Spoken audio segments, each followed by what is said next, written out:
México pues falló, o por lo menos esa es la impresión, en su intento de quedar excluido del arancel de 25% de las importaciones estadounidenses de acero y aluminio. Y ahora, de acuerdo con lo dicho por la presidenta Claudia Sheinbaum, aunque veremos mañana el posicionamiento del secretario Marcelo Ebrard, pero bueno, dijo la presidenta que decidirá a partir del 2 de abril si impone a Estados Unidos aranceles recíprocos. Vamos a platicar con Juan Francisco Torres Landa, él es socio líder del bufete Hogan Lovells México. ¿Cómo estás, Juan Francisco? Gusto saludarte. Darío, muy buenas tardes. Qué importante estar contigo en este día tan emblemático en tema de negocios y comercio exterior. Sí, ¿verdad? ¿Qué impresión tienes? ¿Qué es lo que eh, crees que puedan decir mañana? Todo mundo se quedó esperando que en la conferencia mañanera de hoy, cuando la presidenta ya tenía toda la información, porque una noche antes, pues el secretario Ebrard ya había tenido pues la respuesta del gobierno de Estados Unidos a la aplicación de esos aranceles. Sin embargo, pues nos quedamos en suspenso y sabremos hasta mañana qué dice el gobierno de la República. Y es claro que, como dices tú, el gobierno mexicano ha apostado a una faceta, digamos, conciliatoria y a no necesariamente aplicar aranceles compensatorios u otro tipo de medidas unilaterales, a pesar de que en los hechos hoy sí podemos decir que los aranceles fueron impuestos, porque como tú bien sabes y has reportado a tu importante audiencia, en ocasiones previas ha habido demoras, ha habido prórrogas precisamente de la que se habla hoy en día, que es la del 2 de abril, pero esta de los aranceles en materia de acero y aluminio no fue así. Y además es emblemática porque estos aranceles se impusieron no solamente contra México y Canadá, sino contra el mundo entero. Entonces Estados Unidos ya se embarcó en una guerra comercial que tiene ahora repercusiones específicas, tú ya lo reportabas, en el caso de canadiense y la Unión Europea, aplicando ya aranceles. Canadá a partir de la medianoche de hoy, digamos el primer minuto de mañana, entrarán estos aranceles y la Unión Europea está haciendo lo propio. Así es que es una mala noticia, creo yo, para el mundo que esta estrategia de guerra comercial se inaugure, entre otras cosas porque no hay un ejemplo histórico en que esto haya generado un beneficio más allá de una declaración política o una medida proteccionista de corto plazo, pero el efecto hacia la economía mundial y en este caso hacia Estados Unidos no es favorable y para ello muestra un botón. El comportamiento y la recriminación por parte de los mercados ha sido emblemática. Llevamos desde el lunes ciclos, digamos, con caídas importantes porque los mercados no leen con agrado el hecho que se introduzcan elementos de incertidumbre y tú bien sabes igualmente que la incertidumbre es un elemento muy nocivo para la planeación y para el éxito de los negocios. Juan Francisco, ¿crees que de alguna manera México pueda eh, esquivar estos aranceles que ya fueron anunciados como parte? O sea, estamos en la bolsa de todo el mundo, ¿no? Pero por ser socios comerciales bajo el TEMEC, ¿crees que, aunque ya fueron anunciados, exista todavía un margen para que sean excluido, en este caso, México? Mira, hay dos posibilidades de que eso suceda. Una es en lo particular y otra es en lo general. En lo particular es que las industrias estadounidenses que están, digamos, de alguna manera en el ojo del huracán, particularmente acero y aluminio, que ellas mismas aboguen por la causa de exentar a México y a Canadá, en este caso a México, de los aranceles por una simple y sencilla razón.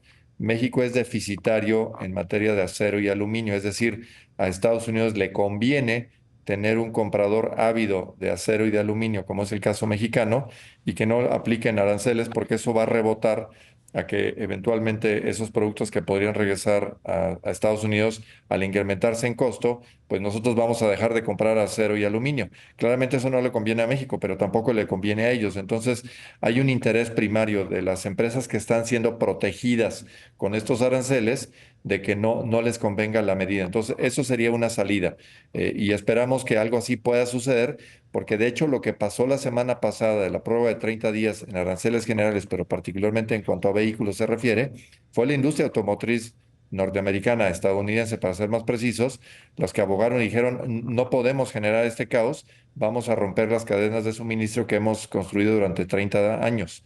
Entonces, esa es una salida. La otra salida es que, como tú señalabas en este tema de aranceles recíprocos, si aplicas estrictamente la regla de aranceles recíprocos, México debería salir bien librado porque nosotros no tenemos prácticamente nada grabado en cuanto a importaciones de Estados Unidos se refiere. Cosa distinta es Europa, China, países asiáticos, etcétera, que sí tienen. India, por ejemplo, tiene aranceles muy altos respecto a cierto tipo de productos provenientes de los Estados Unidos. Así es que hay esas dos válvulas de escape. La industria americana que abogue por la situación mexicana y la integración comercial, o dos, que si aplican estrictamente la regla de reciprocidad, México debería salir bien librado y no recibir aranceles a partir del 2 de abril. Ahora, hay componentes de índole político que eso escapan a un análisis de técnico o rigurosa economía, y en eso, pues ahí sí, no sabremos dónde podremos estar parados. Pero ojalá que una de estas dos válvulas que te acabo de señalar beneficien a nuestro país. Me imagino que te refieres cuando hablas de el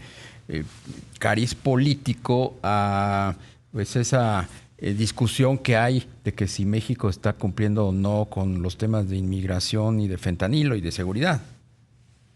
Sí, justamente si la decisión de Estados Unidos es que México no está a la par de sus expectativas en cuanto a control fronterizo, en narcotráfico, en migración y seguridad aduanera como tal, además de una imputación seria que se ha hecho en materia de complicidad con delincuencia organizada, si esos rubros pesan más que los intereses económicos de las propias industrias americanas o el análisis frío de las implicaciones del tratado, entonces sí nos podemos meter en una resbaladilla en que no es fácil salirse de ese tobogán con ese matiz político. Ojalá, repito, que escapemos los aranceles y que resolvamos los demás temas, como se ha hecho, de hecho, durante muchos años. Un éxito en la relación entre Estados Unidos y México fue dividir la agenda y no aglutinar todo en una sola canasta. Dividir los temas comerciales, los temas de seguridad, los temas de otra índole. Actualmente estamos viendo cómo se está metiendo todo en una misma canasta y eso arriesga el éxito de las negociaciones. Pero repito, ojalá que tengamos buenas noticias de que lo comercial se resuelva bien y que México, por supuesto, adopte los compromisos que sean racionales para que a nivel de frontera, a nivel de seguridad, tengamos una sociedad entre los dos países y, por supuesto, con Canadá también, que sea benéfica para la región. Debemos de buscar esa solución porque saldríamos beneficiados todos, incluidas, insisto, las empresas estadounidenses que se verían, en palabras del CEO de Ford, en un caos literal, si estas restricciones arancelarias y no arancelarias se llegaran a imponer.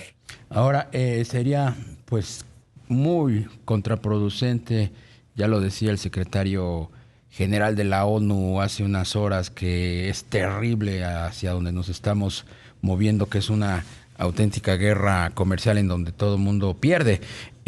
Sería malo que México pues contestara con aranceles, por muy prudente, por muy respetuosa, por muy civilizada que hemos visto a la presidenta en comparación con otros países como puede ser Canadá o como puede ser China o como puede ser la Unión Europea. ¿Sería contraproducente que México contestara también con la aplicación de aranceles? Mira, creo que es una medida que evidentemente no creo que esté en el ánimo de recurrir a ello en forma inmediata, pero también hay que señalar que si no queda otra alternativa, México ya lo ha hecho en dos ocasiones previas, en el conflicto de transporte terrestre y en la imposición de aranceles contra acero y aluminio hace algunos años. México optó por la imposición de aranceles en forma de carrusel, es decir, con una rotación y respecto a productos que tienen un peso político dentro de Estados Unidos, con éxito en ambos casos. Entonces, me parece que México debe de considerar esta alternativa si de plano las demás vías de diálogo y de negociación se llegan a agotar. Pero debo decirte que también la historia es muy clara.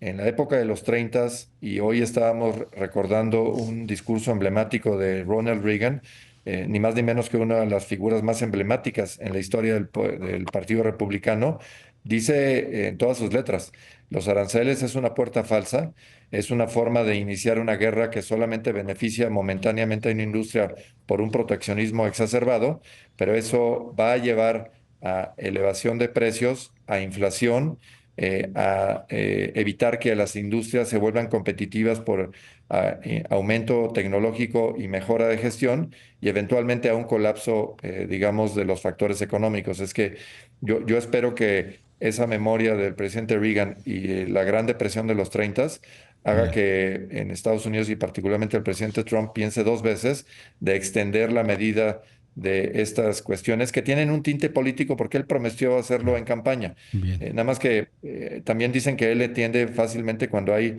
fenómenos en la bolsa y recesivos. claro, Eso ya se vio. bien, Entonces hay posibilidades de que él dosifique y no lleve esto a sus últimas consecuencias. Eso sería bueno, repito, para bien. el mundo en general, para los Estados Unidos y en el Y caso de sobre nuestro país, todo, y sobre todo para que no se México. destruya la relación comercial. Bien, pues Juan Francisco Torres Landa, socio líder de Hogan Lovells México. Un gusto platicar contigo. Muchas gracias.